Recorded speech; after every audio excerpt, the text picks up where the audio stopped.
Yo, it's me, Doncho. Welcome to the Hideout, you guys. Whether you be a new person or if you're a returning subscriber, I'm so happy to see you guys. And as you know from the title description, we're talking about Nanami Kento today, you guys. One of my favorite characters in Jujutsu Kaisen. I love Nanami so much. He's one of the best Salary-Man characters I've ever seen in any anime or manga. I just love him and everything he stands for. You know, his words about being an adult versus being a child in the world of Jujutsu and helping Yuji, and even his final words to Yuji. Oh yeah, by the way, this is a spoiler warning.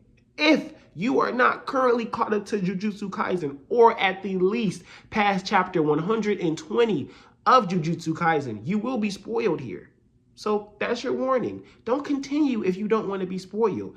I repeat, if you are not at least past chapter 120 of Jujutsu Kaisen, bye.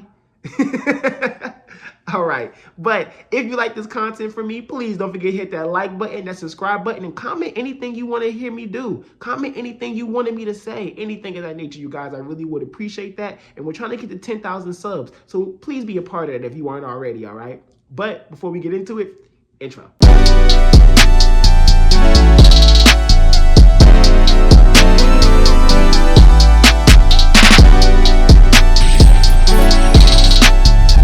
So Nanami, man, I love this character. This is a character who takes that Salary-Man trope and just does some really fun things with it. Akutami saying that Nanami being one of his favorite characters makes so much sense because we have so much humanism. We have so much humanity and so much real coming out of Nanami's character. We have so many things from his character that just makes him feel like he's true and that he's someone who, if we was to meet some jujutsu sorcerer who used to be some top worker at some type of firm, company, broker, whatever, this is probably the type of character that he would be. Someone who understands that, okay, just because young people like Yuji, Navarro, and Megumi are on the front lines and are seeing people dying and are seeing these curses, doesn't mean you should treat them like they aren't children. It doesn't mean they shouldn't realize that no, they haven't really hit adulthood yet, and that their brains are still developing, and that the things that they are going through are just going to be really, really effective on them, and they're really going to mold them into the people that they are. And I think Nanami tries to do his best to make sure that that molding doesn't rot in them. It doesn't make them feel like they aren't cared about and things of that nature. It's very interesting because Nanami does this thing for me now in the series where he's the reminder of Yuji needing to stay calm, of Yuji needing to think straight, of Yuji needing to make sure that, okay, I have to make sure I plot this out right. I can't just do anything. Yuji's sense of, okay, I gotta live. You know, currently what we see him doing against Yuta, and he's remembering Nanami's words to him, and he's saying, I'm sorry, but I can't afford to die yet, because he knows that there's some things that he has to keep going for the people that have sacrificed for him, and Nanami is one of those characters.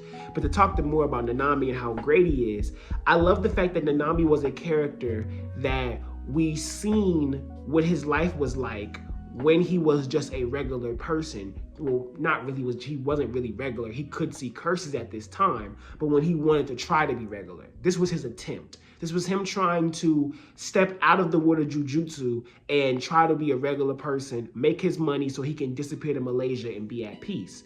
But that probably wasn't what really drove him, okay? Nanami has this golden giant heart.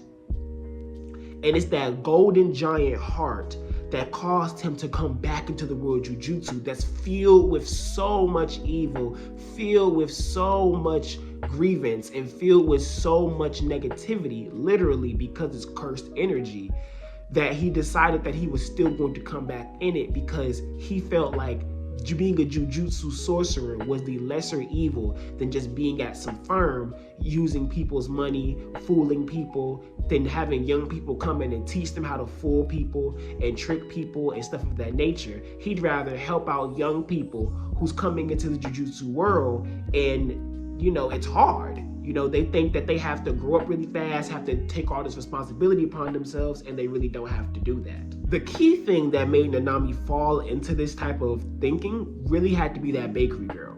Back when, we seen him when he ran into Mahito's domain, and he started thinking how he didn't have any regrets.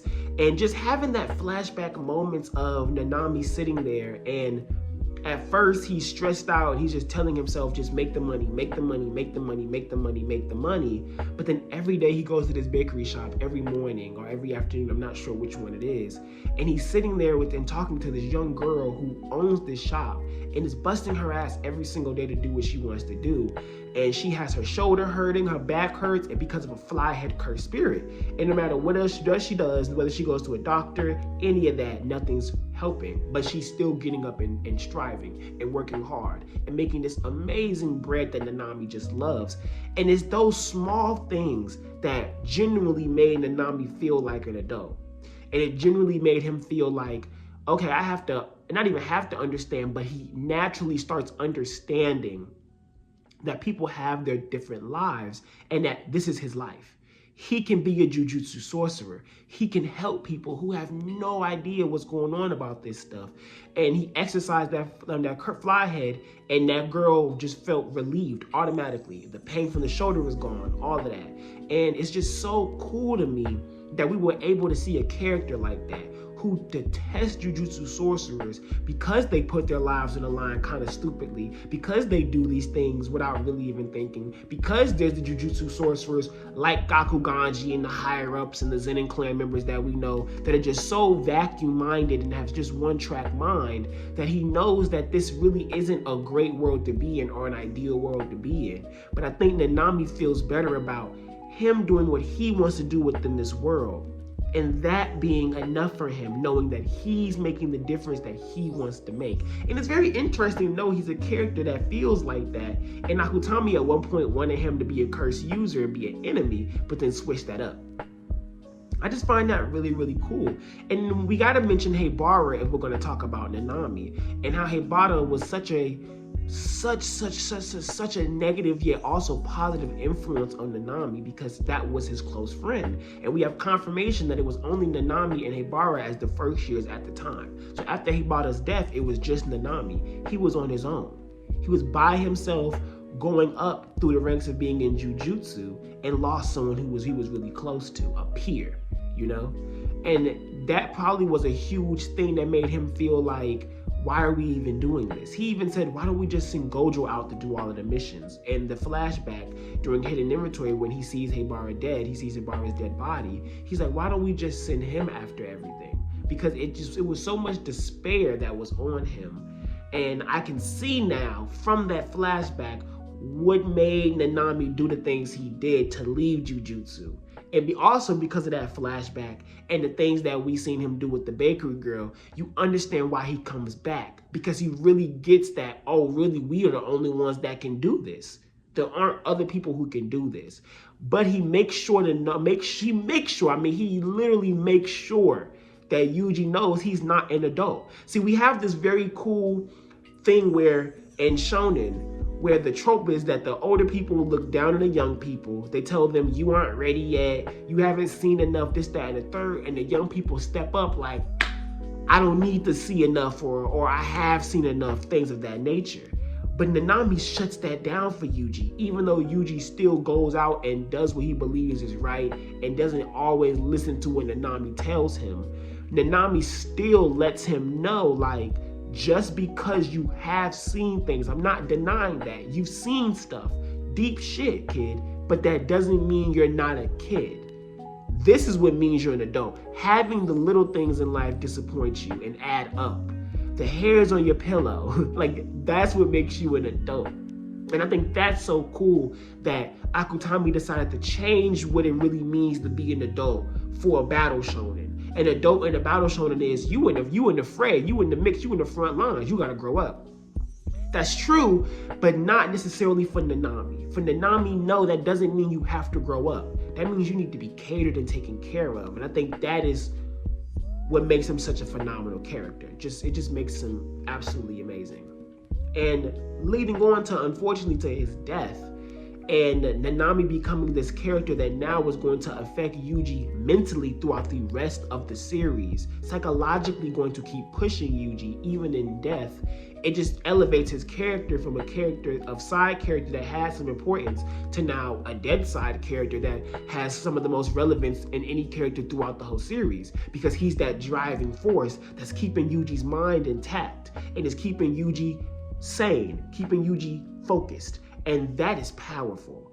It was like Gojo knew exactly who to take Yuji to. Nanami was literally the perfect person he could take him to. And even in those moments of his death, and him going and killing all of those curses that he sees in those transfigured humans, and then running into Mahito, and that poetic moment of that final moment between the two of them, and Mahito getting that kill off on him. And before that, he sees Yuji coming, and then it's Haibara pointing toward Yuji, and then the words that he ends up saying to Yuji coming in his head, and he says, no, I can't say that to him, it'll end up being a curse to him. But him still saying it, saying you got it from here.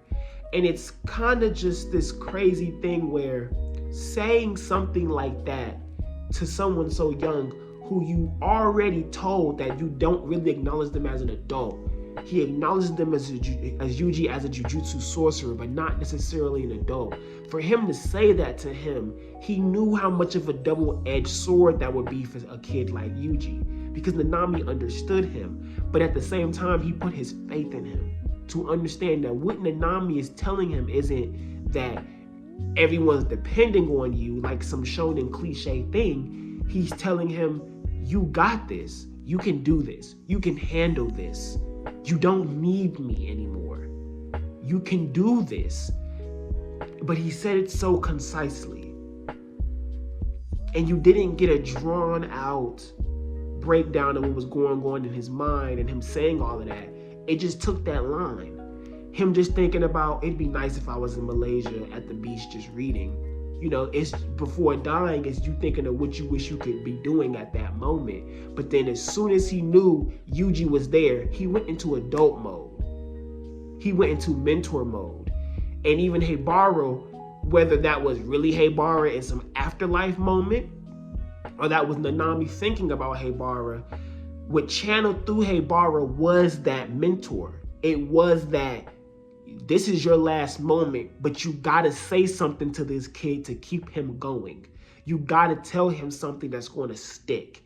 You gotta tell him something that's gonna give him drive, make him feel powerful, make him feel like he can continue going on. And that's precisely what Nanami did. Precisely what Nanami did. There's just so much to his character that can be broken down. But these were the main things that I wanted to touch on, because I felt like these were the main things that makes Nanami's character beyond any regular side character in almost anything I've read. You know what I'm saying? Especially if we're talking about mentors. I can't think of a mentor who wasn't even, you know what I'm saying, around the main character for a long time to be so impactful, but it doesn't feel rushed or it doesn't feel kind of made up. This is their relationship. You knew it, you felt it, you understood it. And Yuji continues to feel that as he's going through the series. And that's how you know you've written a powerful, impactful character. That's how you do it, because even the audience, all of us are all like, oh my gosh, yes, he's still thinking about Nanami. We want Yuji to keep thinking about Nanami because we're still thinking about Nanami. You know what I mean? We still want Nanami to be relevant. We still kind of wish he was still around. We want to see more of him, but we can't. It's amazing. I love what Akutami is doing with their characters, but it's just proof that Nanami is one of the best ones, hands down. On a final note, I just would like to say that Nanami definitely represented a holiness and it represented a very wholesomeness in Jujutsu Kaisen, that his death symbolized the end of that. Nanami's death symbolized the end of Yuji being coddled. It symbolized the end of Yuji, you know, growing up, and now it's, okay, kid, you got to be grown up now and go on. It symbolized that Shibuya was dangerous and that Shibuya was consequential on every level. That's what Nanami's death showed. And that is why he is one of the best characters in Jujutsu Kaisen, period. He's just one of the best. I feel like I feel like if you try to say he's not one of the best, you're just not getting what Jujutsu Kaisen is really about and what it's embodying. I hate to say it like that, but that's kind of how I feel, you know?